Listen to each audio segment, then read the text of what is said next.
She doesn't understand these types of things. Anyway, she gets mad at me. Well, she's mad at me now because I got myself in trouble. I got myself extorted, which happens in this business. I come home from the road, there was a FedEx sitting on the kitchen table, and it was addressed to me, so I opened it. I don't know who delivered it. And there was a video cassette inside with a note written on it that said, "Gotcha." Oh my God. Can you imagine? I freaked out. I tore the whole house apart trying to find the VCR. I hadn't seen a tape in like over a decade. And I watched the tape and it was awful. They got me. It was a tape of me. I was fucking a girl, okay? But it was from before I was married. But it was not a good look. And I felt sick to my stomach. And I looked up at the clock, and then I saw my wife was coming home in 10 minutes, and I just panicked. I jerked off to the tape real fast, and then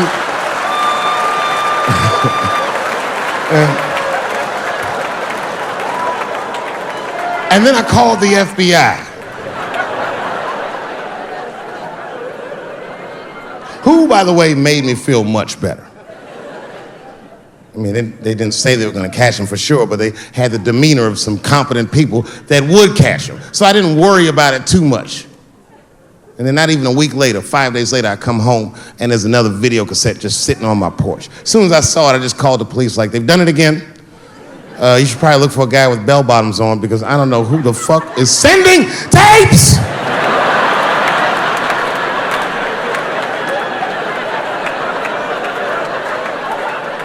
And that second tape was the worst shit I'd ever seen in my life. It was awful. Career-ending bad. It was a tape of me jerking off to the tape a week earlier. I don't even know how they'd even get such a thing. I had to explain all of this to my wife. She was very mad.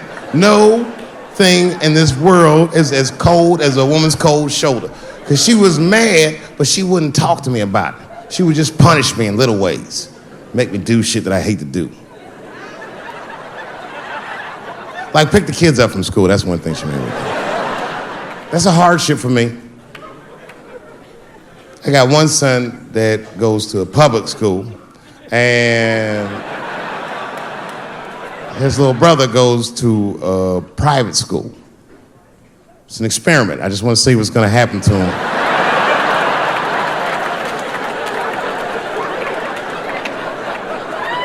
But what's weird is my little son in private school, he's like my thuggy son, you know what I mean?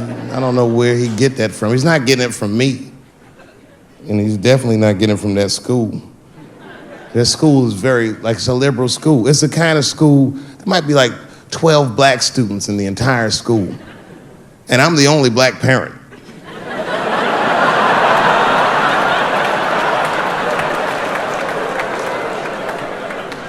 And none of the parents like me either. Not because I'm black, but just like they don't like how I roll. Because I be showing up late all the time, and I'm like in a Porsche and I'm blasting music that they don't like. You know, the music be like, "I'll beat the pussy up," and I pull into the parking lot. I might be smoking a cigarette with the kids in the car. Then I pull into like that handicap space. And then when I get out of the handicap space, they always want to say some passive aggressive shit. "Morning, Dave. Don't know if you noticed, but you actually parked in the handicap space. Huh? Yeah, you know what, Frank? I did notice. But who is this handicap guy we're all waiting on that never shows up?"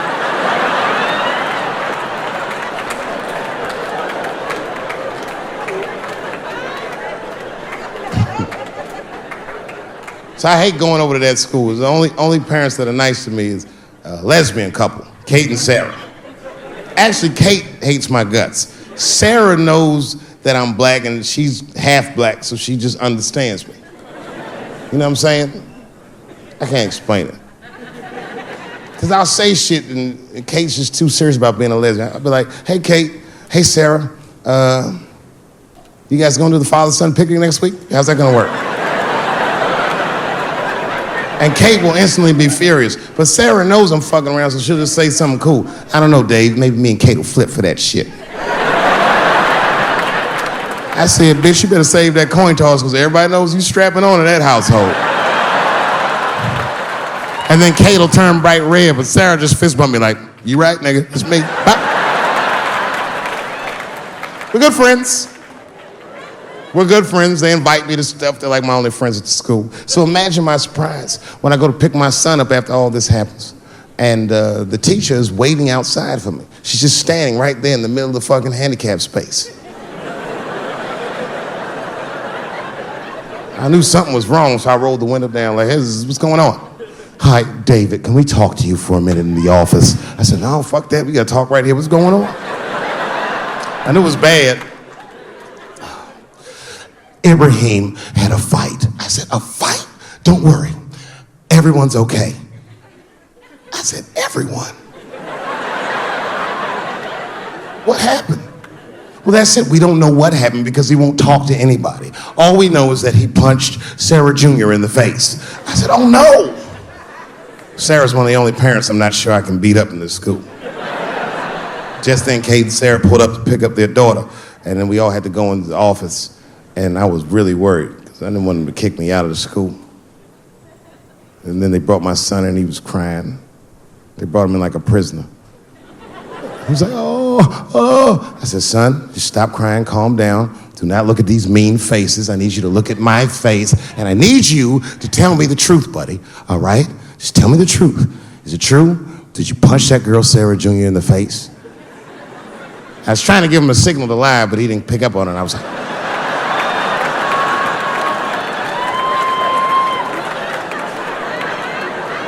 he wasn't paying attention. He said, yes, Daddy, I punched her face. I said, oh my God, why? Why would you do that? You're not supposed to put your hands on anybody. And his answer was so gangster, it scared all the parents in the room. He was like, because she had it coming. I said,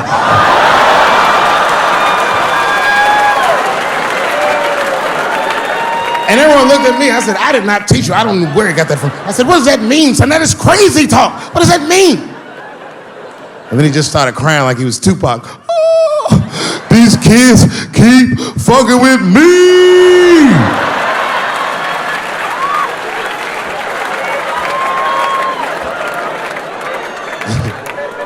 I told his teacher, I said, well, now wait a minute. This kid is a lot of things, but he's not a liar. And if he said they was fucking with him, they did something to him. Son, what's going on? What did they do to you? Oh, Dad, I'm tired of this shit. It's been going on all week. I said, what's going on all week? He said, we said lunch, and that bitch bit my sandwich. I said, oh.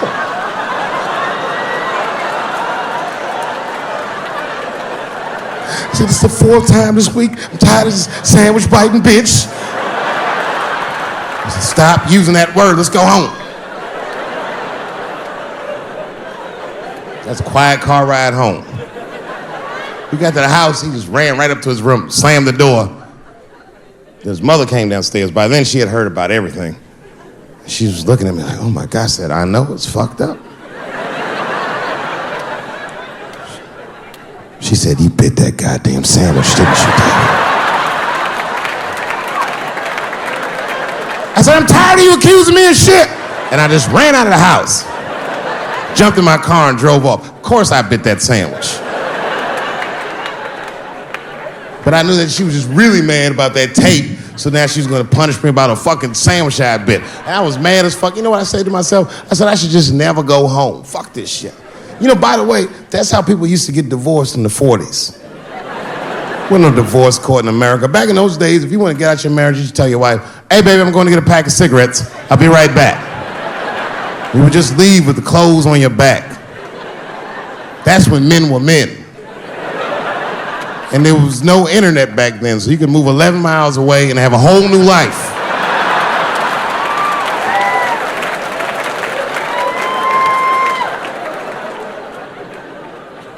But I ended up going back home. Late at night, and came in the room and she was actually changing for bed. You can always tell your wife is mad at you when they cover their titties up when you're walking. Oh. Let those titties out, it's me, baby. Can we just talk about this for a minute? She said, David, there's nothing to talk about. I already know you bit the sandwich. And don't go looking for the lunch, I hid it. I said, I don't want to talk about the sandwich, baby. I want to talk about it.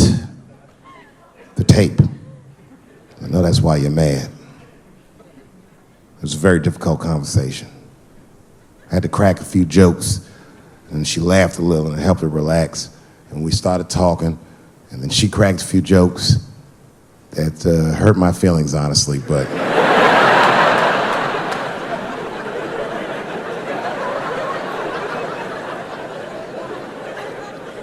We talked, and you know what she told me? She told me that she was madder about the second extortion tape than she was about the first one. Which doesn't make sense at all. What's wrong with a guy touching his own private parts? It's my own business. It's not like I do it all the time. As a matter of fact, sometimes I do it for her benefit. A lot of guys do this. It's called the mercy jerk. That's the one that happens in the middle of the night when you're about to roll on top of it and you see her face and you're like, she looks tired. That takes a lot of love and discipline to back out of a room with a rock hard dick. Sometimes I don't make it. Someone fell asleep with their socks off, didn't they? You can't rape feet. You can't rape feet. Only time I jerk off now is if I know how long she'll be gone. It's the only way I can get my head in the game. Sometimes she'll tell me, Dave, I'm gonna take the kid to my mom real quick. Probably back in a couple of hours. A couple hours?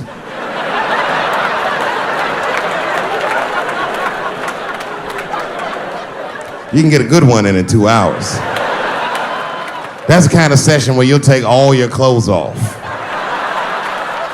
I'll be butt naked in the living room like, get these fucking toys out of my way.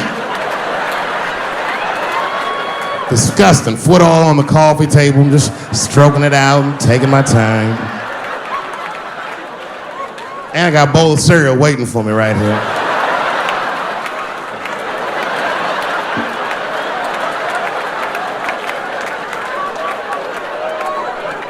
That's when you have the privacy, you can have a loud orgasm. I miss those. Ah! Ah! Ah!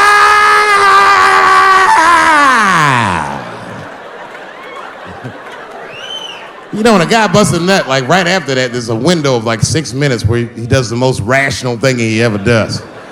That's when he's always horrified. Ah! Oh God, what have I done? Oh my God, it's everywhere. Ah! Baba! Thank you very much, Austin, Texas. I had a wonderful time. Be well, be happy. Good night, everybody. Thank you. Give it up one more time for